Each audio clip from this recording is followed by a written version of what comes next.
Once upon a time in the small, bustling town of Riverville, there lived a curious and clever young girl named Lily.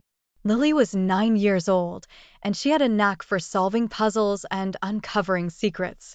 Her friends called her the Little Detective.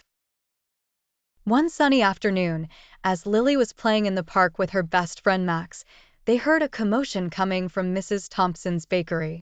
They hurried over to see what was happening and found a crowd gathered around the entrance. Mrs. Thompson, a kind and elderly lady who always had a smile on her face, looked distressed. Oh dear," she cried. "My secret recipe book is missing." The townspeople whispered among themselves. Mrs. Thompson's secret recipes were famous throughout Riverville, and her pastries were the best for miles around. Lily's eyes sparkled with determination. "Don't worry, Mrs. Thompson," she said confidently. "Max and I will find your recipe book. We're on the case." Mrs. Thompson wiped her tears and nodded. "Thank you, Lily. You're such a bright and clever girl. I believe in you." Lily and Max began their investigation by examining the bakery.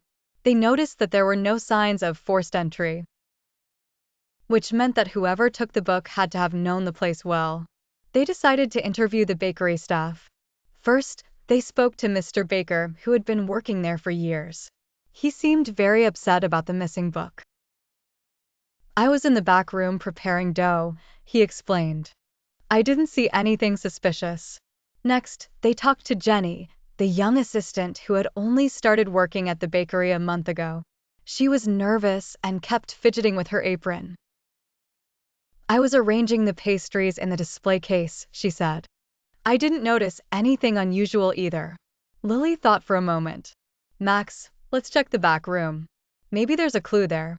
In the back room, they found flour scattered on the floor and some footprints leading to the window.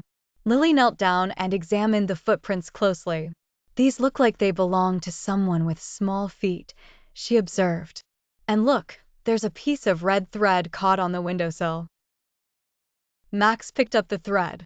"Jenny was wearing a red apron today," he pointed out. Lily nodded. "Let's talk to her again." They found Jenny in the kitchen, nervously washing dishes. "Jenny," Lily began gently, "we found this thread near the window in the back room. It matches your apron. Do you know anything about it?" Jenny's eyes widened, and she started to tremble. I didn't mean to take it," she stammered. "I was just so curious about Mrs. Thompson's recipes. I thought if I could learn them, I could become a great baker too. But then I panicked and hid the book in the storage room." Lily smiled kindly. "Jenny, it's important to be honest. Mrs. Thompson would have been happy to teach you if you had asked." Jenny hung her head in shame. "I'm so sorry. I'll go get the book right away." A few minutes later, Jenny returned with the recipe book and handed it to Mrs. Thompson, who had been waiting anxiously. Mrs. Thompson hugged Jenny and said, "Thank you for returning it, dear. I appreciate your honesty. And if you still want to learn, I'd be more than happy to teach you." Jenny's face lit up with gratitude. "Thank you, Mrs. Thompson.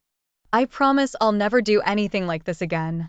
The townspeople cheered and applauded Lily and Max for their excellent detective work.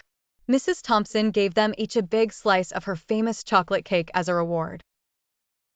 From that day on, Jenny became Mrs. Thompson's apprentice, and Lily and Max continued to solve mysteries in Riverville, earning the respect and admiration of everyone in town. And so, the little detective and her trusty sidekick proved that with a keen eye and a kind heart, any mystery could be solved.